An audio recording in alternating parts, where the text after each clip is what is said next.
Estábamos yendo el camino para ir en donde pescamos y nosotros estábamos durmiendo abajo, el patrón estaba en el puente, ¿sabes?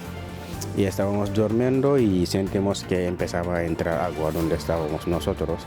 Y luego David intentaba llamar y un barco vino a cogernos allí porque ya estaba el barco, no sabes.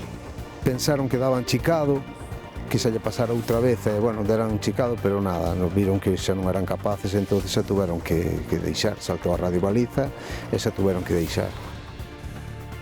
Boas tardes, benvidos ao Galicia Noticias deste martes 17 de marzo. Escoitaron a dous tripulantes do Reixiño, un pesqueiro de Muros que afundiu na entrada da ría por unha vía d'auga. Os 6 tripulantes foron rescatados sans e salvos, pero 2 deles foron trasladados ao hospital por unha crise nerviosa. Iso no mar. En terra, nas últimas horas unha persoa foi evacuada ao hospital tras incendiarse a súa vivenda no concello coruñés de Cerdido. O lume desatouse de madrugada na zona da cociña situada na planta baixa da casa. 2 dos inquilinos, un home de 87 anos e a súa filla, quedaron atrapados na parte alta do domicilio. Rescatounos a Garda Civil, pero a vivenda quedou completamente calcinada. Entonces a familia despertou, veu que había fume e intentaron escapar.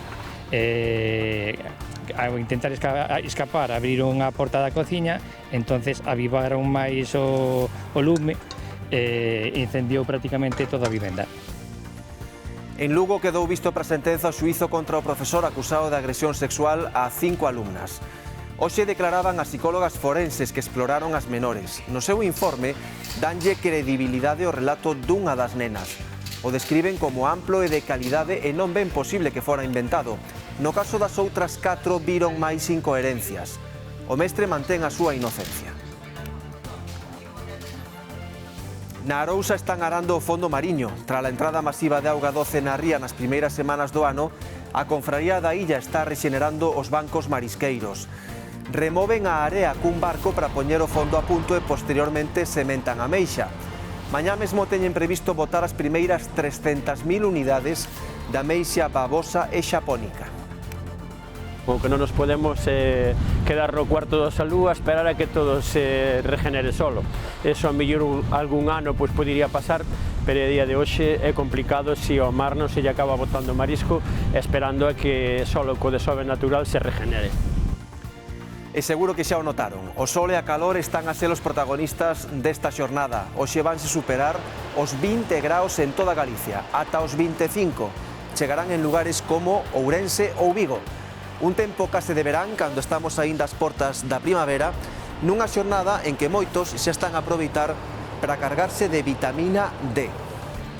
Estamos disfrutando un montón, venimos a caminar aquí, a correr un poquito, con este paseo tan bonito. O tempo para sair a facer deporte ao aire libre está de maravilla. Vimos de hecho de correr como Dios. Xa facía falta un tempo así como así. Hai que aproveitar, iso sempre, en todo. Hay mucha gente, sí, paseándose en bikini y tomando el sol. Hai que aproveitar o que ven agora porque tivemos un inverno duro.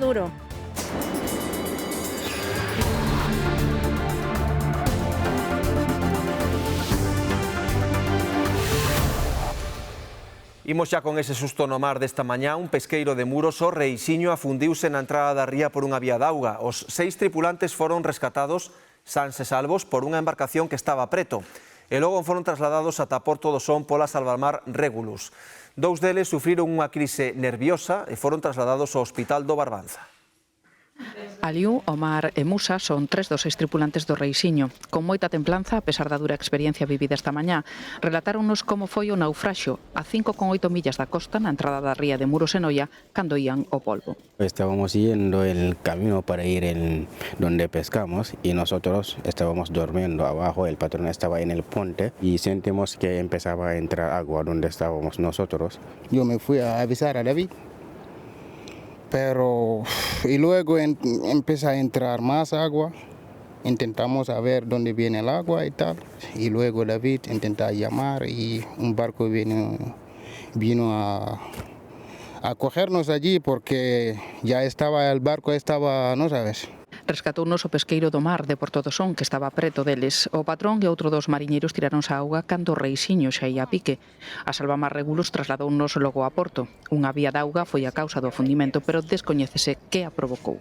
O que me dixo o patrón é que eles iban navegando, estaban xa chegando para empezar a virar, unha vía de auga, non sabe cal foi o motivo, non sabe se tropezaron con algo, non sabe cal foi o motivo, sabe que, bueno, que empezou a entrar auga ao barco, pensaron que daban chicado, que xa lle pasara outra vez, bueno, deran chicado, pero nada, nos viron que xa non eran capaces, entonces xa tuveron que deixar, saltou a radiobaliza e xa tuveron que deixar.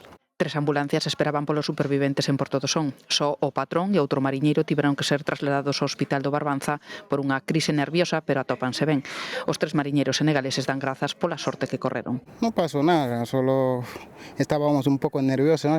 Pero está bien. Falei co patrón, que era o que estaba, bueno, máis nervioso, que está no hospital, ela máis outro tripulante, que dixeron que estaban ben.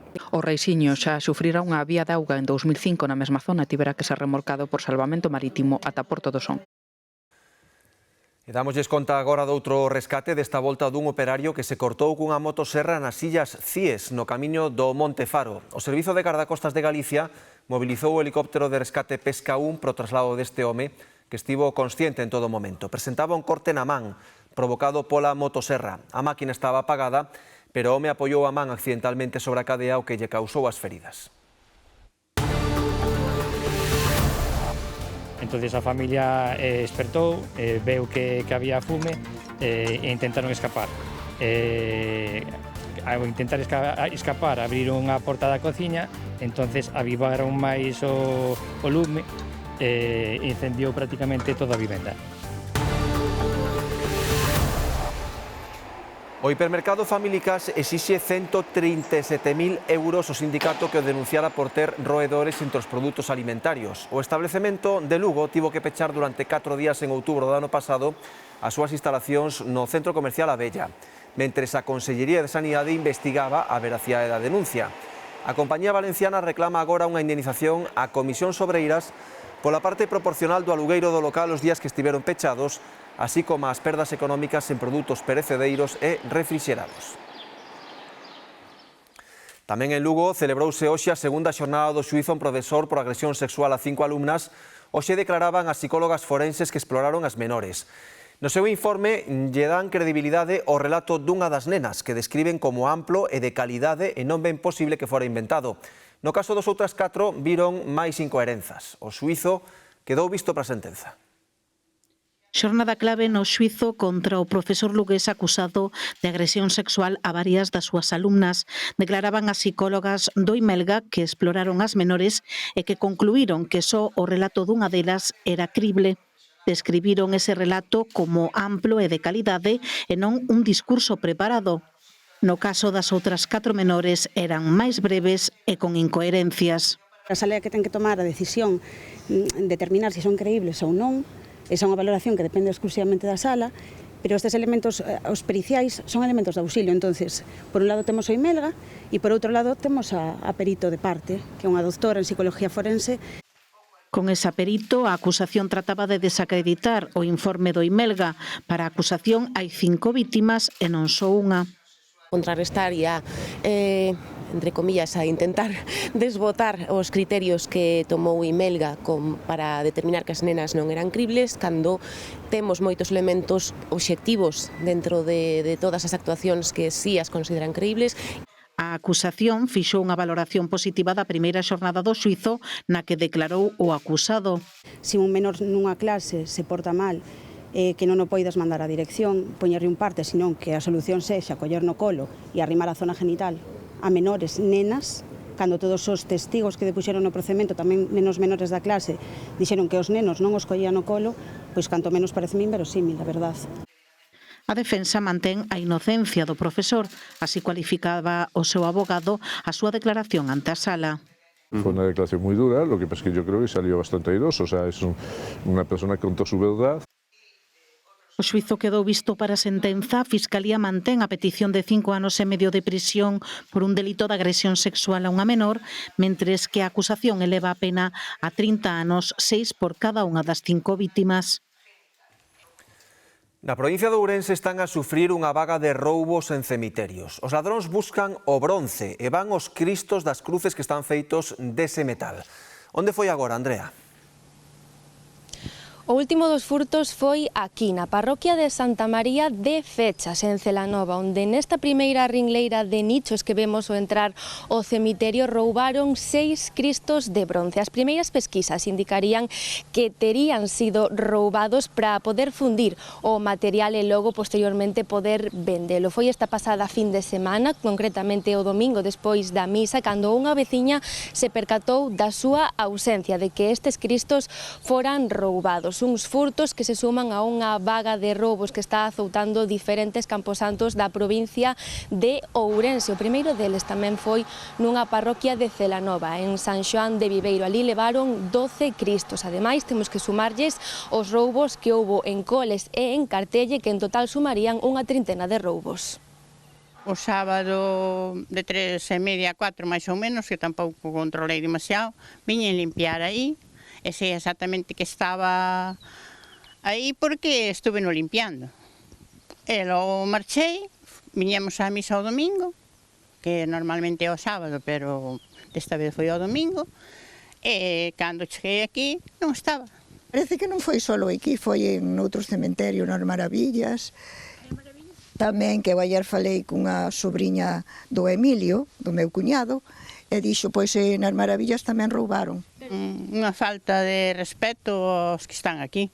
Só eu máis, porque rouban nunha casa e, oye, é triste que che leven o que tes, pero aquí, onde non se meten con nadie, ni debería de haber un respeto. Imos agora ata Cerdido, na Coruña, porque ali unha persoa tivo que ser trasladada ao hospital tras un incendio esta noite na súa vivenda. Reyes, contanos. Sí, trátase dun ancián de 87 anos que tivo que ser rescatado pola Garda Civil canda outra persoa por unha aventá, porén non resultou ferido nin tampouco intoxicado por inhalación de fume, simplemente foi trasladado ao hospital por precaución porque el xa tiña problemas respiratorios. As lapas comezaron contra as 3:30 da mañá na cociña que estaba na planta baixa por causas que aínda se descoñecen e, como ven, devoraron prácticamente toda a casa. As imaxes dan conta da virulencia das lapas que deixaron esta vivenda do lugar de Ulfe de Malados, en Cerdido, prácticamente destruída. O lume orixinouse de madrugada na planta baixa. Empezou na cociña, non sabemos se é un cortocircuito ou é por culpa da cociña. No andar superior dormían 3 persoas, entre elas un ancián de 87 anos que, ao notar un forte cheiro a fume, comezou a berrar. Entonces a familia despertou, veu que había fume e intentaron escapar. Ao intentar escapar abriron a porta da cociña, entonces avivaron máis o lume e incendiou prácticamente toda a vivenda. Gracias a que a rapaza cerrou unha das portas, solo se salvou unha habitación. Todo o demais está destruído. Con todo, unha muller de mediana idade logrou fuxir e poñerse a salvo. A súa filla e mailo ancián tiveron que ser finalmente evacuados pola Garda Civil. Había un anciano que non tiña moita mobilidade, e a neta e a Garda Civil sacaunos por un telladiño que hai na parte de atrás. Entre mentres, os bombeiros das Pontes, que foron os primeiros en chegar, afanábanse en sufocar o lume, malia que non eran quen e tiveron que pedir reforzos. Porque o incendio era moi grande, veu o GES de Mugardos e tamén botounos unha motobomba do Concello de Cerdido. 4 bombeiros das Pontes continuaban esta mañá saneando a vivenda que ten as vigas de madeira para que o lume non se reproducise. A Garda Civil non desbota que o voraz incendio que arrasou con 2 vehículos nun garaxe de Nigrán fose intencionado. O suceso tivo lugar na zona residencial do Monte Lourido e, segundo algunhas testemunhas, puideron aparecer pastillas de acendido. A investigación sobre este suceso continúa aberta.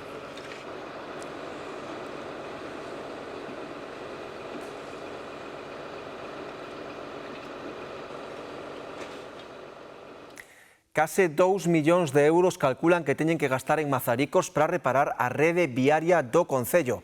Os temporais do inverno pasaron factura a pistas e carreiros, Esther. A cantidade de auga que correu por aquí din que deixou as pistas peor que nunca e piden axuda para reparalas. Non é aquí un tema menor porque calculan que teñen uns 1.100 kilómetros desta rede viaria secundaria para dar servizo ás 250 explotacións gandeiras do concello. Mazaricos é o concello máis leiteiro de Galicia. Úrxelles esa reparación das pistas porque calculan que en cousa de 15 días arranca a campaña do ensilado da herba e por aquí terán que circular as máquinas día e noite. De fochanca en fochanca traballan estes días gandeiros e maquinistas en Mazaricos. Son a pegada que deixaron aquí as borrascas e temporais do inverno. Aquí está fatal, están todas desfeitas, sabes? Está por aquí, está por todos os lados. É increíble, este ano foi a auga que houve, muitísima auga, e agora... La vía está súper complicada para andar en la maquinaria y es, como pueden ver, está súper dañada ya. Por aquí temos moitas fincas, o principal temos pola zona daqui, por esta pista toda, e está todo desfeita de diante atrás, deben ser 1 kilómetro e pico e está todo desfeita. É o concello máis leiteiro de Galicia, ten 250 explotacións e case 8.000 hectáreas de superficie agraria, así que esta rede viaria secundaria é vital para o sector. No estado en que está, perden tempo e cartos nela. Onde vai cada che leva media hora, leva che 3/4 de hora ou máis. É que máis gasóleo. Gasóleo, rodas e todo vai... Eso que hai pistas por aquí que ainda non moito, pero hai unha pista por aquí que eu tenho que darlle un rodeo casi 2 km para chegar á finca. Se non paras, vais a unha velocidade moito menor que tiñes que ir e ao final a máquina rompe. Non romperá hoxe, non romperá mañá, pero rompeche daqui 15 días e depois dirás, por que fui? Pois foi a polos baches todo que se están collendo. Pero bueno, os tratores, as cabinas, cristales, máquinas que pegan golpes cando vas a polos baches, eso todo. Calculan que este tecido de pistas e carreiros supera os 1.100 kilómetros e que a metade precisan reparación. Que ves aquí hai que facer escoller, hai que volver a meter tubos, volver a asfaltar por riba, e que son moitos cartos, sí. Isto multiplicado por moitos sitios que hai como este, evidentemente. Piden axuda a outras administracións porque este ano a factura dispárase. Un balance de 1.800.000 euros. Xa normalmente gastamos sobre 1 millón ou así, pero claro, este ano estamos falando casi do doble. Van contra o reloxo para facer as reparacións ás portas da campaña das forraxes de primavera. Sí, pasan tratores continuamente, máquinas grandes, e ao final ti estás bajando por unha máquina para todo o mundo a cobrar por hora, entre que para un pouquinho atrás e tal, son unhas cuantas horas máis que tens que pagar aí a final da campaña, son cartos, os tempos non están para tirar os cartos. Sen cartos e sen tempo seco para as obras, queren ter polo menos listo o máis urxente para cando arranque o ensilado. Imos falarlles agora da temeridade dun furtivo na Coruña. O home botouse o Percebe na zona do Millennium en plena alerta laranxa. Non hai máis que ver como peta ali o mar para se facer unha idea do risco. Xoganse a vida aquí, ao pé do Millennium. Esta é unha zona moi perigosa, unha zona de Percebe, unha zona especialmente atacada polo furtivismo, que temos totalmente esquilmada. E non cabe cabeza humana de andar co mar que había onte indo os Percebes, e menos nunha zona tan exposta.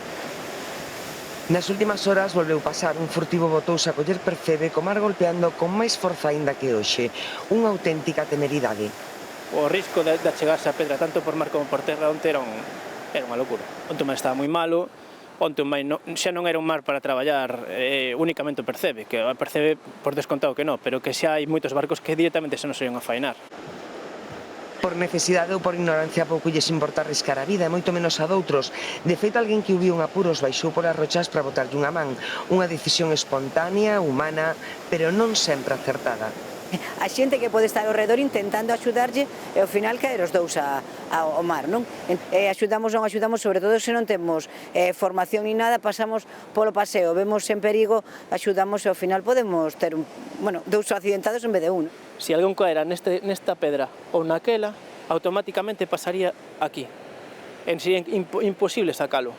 Sería ola e arrastre, ola, fijadevos, como pasa por enriba, ola, arrastre, machacaría o persona que caeu, máis a persona que quere salvalo. Os profesionais do mar queixanse.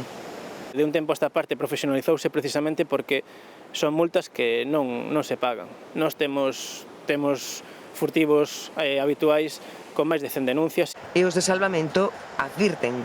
Estamos tendo unha ondaxe moi importante e a xente non se dá conta de que é moi bonito, está todo, agora temos un bo tempo, parece que vamos ter un día de bo tempo, pero que os servicios de salvamento aínda non están nas praias. Por sorte esta vez a ousadía do furtivo acabou cun dobre S, susto e sorte. Comezaron na Illa da Arousa os traballos de rexeneración dos bancos marisqueiros. Trabállase na contorna da Ponte, unha das zonas onde as chuvias deste inverno fixeron máis dano. Limpar os fondos é fundamental para evitar que o sustrato podreza empeore a situación. O seguinte paso, sementar especie nova agora na primavera. 10 días de traballos na contorna da Ponte da Illa, unha das zonas máis afectadas polas chuvias e arreadas deste inverno. 10 días para limpar o fondo con este aparello. Este é un volteador que temos, que é como se fora un arao de terra, para poder voltear o terreno, para ablandar o terreno e preparar o sustrato. Estimamos de un principio que un 80% da navalla ou longueirón que temos en esta zona, máis a meixa babosa, pode estar morta toda, xa que en un día, en 40 minutos de traballo dos nosos buzos, sacamos 240 kilos de navalla e a meixa morta. Estamos volteando primeiro co arado grande e despois vamos a pasar uns chorros de agua para quitar os finos, suspender os finos para que poida pegar ao desove da meixa. Un traballo que se ve así debaixo da auga. Arar e limpar para rexenerar unha superficie moi ampla. Pois aquí na Illa da Arousa temos 200.000 metros cuadrados contratados para labrar. De momento estamos para este lado do puente, esta semana cambiaremos para outro. Casi levamos a mitade. Faltaría neste lado que quedarían 2 días. Rematados os traballos, procederase nas próximas semanas a sementeira das primeiras unidades. A limpeza do fondo propiciará o desove natural. Con todo, haberá que contar tamén con axuda extra máis adiante. Seguro que tenemos que empezar a botar sobre outros 3 ou 4 millóns de unidades para intentar recuperar isto no menos tempo posible, que estimamos que vai a ser entre 15 e 18 meses para empezar a producir algo. E recuperar un dos bancos marisqueiros máis prezados do país. Que poña unha porta antiocupa para que el non lle entren e non lle a súa propiedade non lle moleste, pero ten que facer un pouco máis para que os veciños non teñamos que soportar todos estes problemas que estamos tendo. Ratas, insectos, olores, despois se me dan por onde puede. Na Coruña instalaron a sinalización necesaria para derrubar con seguridade o viaduto de acceso ao Chuac, que se vai levar a cabo dentro de 2 semanas. A previsión é que entre o 30 de marzo e 1 de abril se acometa esta intervención. As obras farán necesario cortar a estrada da pasaxe, unha das principais vías de entrada e saída da cidade. A isto hai que engadir a situación en Alfonso Molina. Hoxe debía reabrir o ramal que accede a esta avenida dende a de San Cristobo, pero finalmente non será así e polo de agora non se coñece a data en que as obras estarán rematadas. Comerciantes dunha céntrica rúa da Coruña denuncian problemas de insalubridade e inseguridade por mor dun baixo abandonado. Aseguran que se trata dun punto conflitivo ocupado por persoas con problemas de drogodependencia. Reclaman unha intervención urxente para evitar que o problema vaya a máis. Estou farto, moi farto. A ver se o dono deso pode facer algo, porque que poña unha porta antiocupa para que el non lle entren e non lle a súa propiedade non lle moleste, pero ten que facer un pouco máis para que os veciños non teñamos que soportar todos estes problemas que estamos tendo. Uns problemas que, segundo din, veñen sufrindo desde hai xa 15 anos. Ven xente a notar aí, xente con problemas de adiccións, consumen xusto ao lado do meu negocio. É tan largo que a xente, claro, ves amparada ali, mete cartóns, non sabes cantos están, nin quen están, nin que andan a facer, nin como deixan despois. Se poñen a pedir, o cual me sinto moi perxudicado, a xente colle non me mira nin o escaparate. Sempre vai variando moita xente, a veces xuntanse varios, pero bueno, nós en principio non tuvemos problema con eles. Pero claro, creache unha certa incomodidade, inseguridade. Hai un trajín continuo de indigentes, drogadictos, borrachos, e a veces hai problemas. Falan de inseguridade, pero tamén de insalubridade. Sempre está sucio, atrae moita porquería. nesta calle, no centro da Coruña, o que salen de aí son ratas que xa han entrado en algún local. A veces pasan pola calle ratas, entonces canto máis suciedade e máis porquería, peor. Ratas, insectos, olores, después se mean por donde pueden. E al final eso, quieras o non, nos afecta al negocio. Todas as mañás ter que limpiar as cousas que esta xente fai no meu negocio. Na rexa, teño a fachada toda estropeada dos mexos deste tipo de xente. Así as cousas reclaman unha actuación urxente. Se busquen un lugar a esta gente que tiene necesidad para que por lo menos existen bien en un sitios limpios, en sitios tal, y que cierren eso de una vez, porque al final lo que están promoviendo es que venga más gente. O que teñen que facer é tapiar eso. Por qué? Porque senón o problema o seguimos tendo. E aseguran que esta situación é xa insostible. Toda Galicia estará hoxe por riba dos 20 graus, temperaturas propias do verán cando ainda está a piques de entrar a primavera. Demetrio, que ambiente se respira arestora aí en Samil? Pois un ambiente máis de primavera, casi entrando no verán, que de finais de inverno no que nos atopamos. Os termómetros aquí en Samil agora mesmo xa están neses 24 graus. Ollo, porque son bastantes puntos en Galicia que xa se superaron ou se están achegando a estes 24 graus. Hai que disfrutar esta xornada, como decíamos, de unhas temperaturas moi propias xa de primavera, incluso de días de verán, nunha xornada que se lle escapou a este remate de inverno. Está claro que había ganas, moitas ganas, de sair a disfrutar de areais como este de Samil. Estampas de verán no final do inverno e volven os paseantes aos areais de Samil. Cara sorrindo, fora abrigos e mesmo bañistas na praia neste verán adiantado que se pode desfrutar hoxe. En Vigo chegarán os 25 graus. Agradécese despois dun inverno máis que duro. O tempo para sair a facer deporte ao aire libre está de maravilla. Vimos de hecho de correr como Dios. Xa facía falta un tempo así como ese. Estamos disfrutando un montón, venimos a caminar aquí, a correr un poquito por este paseo tan bonito y de puta madre. Se puede decir, ¿no? Genial, genial, genial, la verdad que sí. Hay mucha gente, sí, paseándose en bikini y tomando el sol. Había ganas. Había ganas, sí. Ostras, después del invierno que tuvimos. Todas as cidades galegas rexistran hoxe temperaturas duns 8 graus por riba da media rexistrada nos últimos 30 anos. Iso sí, as mínimas non soben tanto e no caso de Santiago a diferenza será de 15 graus. Non é o caso no sur e no interior de Galicia. Mañá espéranse temperaturas aínda máis altas, malia que pode haber algunhas chuvieiras que non agocharán esta sensación de verán que hai na rúa. Ganas de traer o bañador si tiñas, pero non o trouxe, non podo bañar. Bueno, pero así está. Un paseíño está ben. Non solemos vir moito, pero bueno, nós viñemos porque estaba bo día, entonces hai que aproveitar o sol un pouco. O xoves haberá cambios coa chegada dunha borrasca ás Illas Canarias. Remata o xoves xa? Non sabía, pero bueno, hai que aproveitar o que ven agora porque tivemos un inverno duro. Hai que aproveitar, iso sempre, en todo. Malia que se espera unha primavera cálida, este verán adiantado ten data de caducidade. A borrasca Teresa será a número 19 no que vai de ano e estamos a piques de rematar co alfabeto co que se nomean, xa que só quedarían Vítor e Vilma. Hoxe é o día do cómic, unha xornada en que a novena arte saca peito como peza chave da cultura contemporánea. Lonxe de vellos estereotipos, a banda deseñada abarca hoxe todo tipo de públicos e historias. E Galicia é toda unha potencia creadora, tanto en autores como en ilustradores.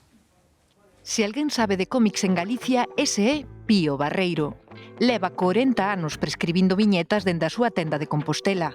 Unha paixón que transmite a súa clientela habitual, que, ollo, vai dos 3 aos 80 anos. Non me gusta reducir o público do cómic a estilos nin a idades, e o certo é que se fan cousas maravillosas desde a partir de 3 anos. Como decía aquí Pío, non é xente xa frikis, el típico chico así raro. Aquí estamos todos os que nos gusta lo bello. A banda deseñada pode contalo todo e chegar a todos, dos superheróis máis divertidos á realidade histórica máis crúa. Ou, por exemplo, para min o máis merecedor dun Pulitzer sería este, que é un documento único sobre a guerra de Yugoslavia, o de Gorazde. Son clásicos, Tintín, Asterix, Lucky Luke, Mortadelo. Me gustan todos, pero que tampouco teño espacio na casa para... E con especial orgullo Pío amósanos este andel, o dos autores galegos e en galego. Creadoras e creadores do país que pisan forte con novidades como A lenda de Santoro, de Mario Casas, O neno prodixio da Bede Galega. Que nunca se dera que un rapaz tan novo conseguira unha obra tan completa, sendo dibuixante e guionista a vez, ou cousas de veteranos como Alberto Taracido, que presentamos o pasado venres O eco dos días rotos. Algúns destes autores estarán esta tarde na libraría para celebrar o Día do Cómic, e entre eles tamén estará Pío, que de tanto ler tebeos acabou escribindo o seu. Chámase Gloria, unha trama medieval coa construción do pórtico como protagonista. Tamén en Santiago continúan os cortes de tráfico na conexión entre a autovía de Brión e o periférico de Compostela por mor das obras da senda peonil e ciclista que vai comunicar o Milladoiro e Santiago. Os cortes produciránse ata as 7 da tarde de hoxe, martes, e as 2 da tarde de mañá, mércores, cando se darán por rematadas se todo vai segundo o previsto. Logo da instalación da pasarela elevada a semana pasada, agora ultiman o acondicionamento viario da zona cunha gabia de seguridade. Veciños da Bella Baleira de Cangas e cangueses en xeral critican a degradación da lagoa Masó, que reborda e está chea de mato. As árbores están en mal estado e mesmo caen sobre as vivendas. Consideran que se está deixando abandonado a mantenta para poder edificar. A lagoa de Masó construíuse para fornecer de auga doce o vello complexo Fabril, en que había baleira, salgadura e mesmo vivendas para traballadores. Cando funcionaba a fábrica saneábase e baleirábase, pero hai moitos anos que non se fai. Hai escasos meses valouse porque supuña un perigo para nenos e cans, pero a suciedade e a auga estancada non se retiraron. Admirar que a laguna en sí é preciosa. Cando estaba limpa, literalmente, que se miraba a través dela e que é moi bonita. A verdad, eu non sei isto que lle pertence, se a banca, se puertos, se a banca. Pois é unha pena. A máis afectada é Fernanda, que ten unha casa próxima.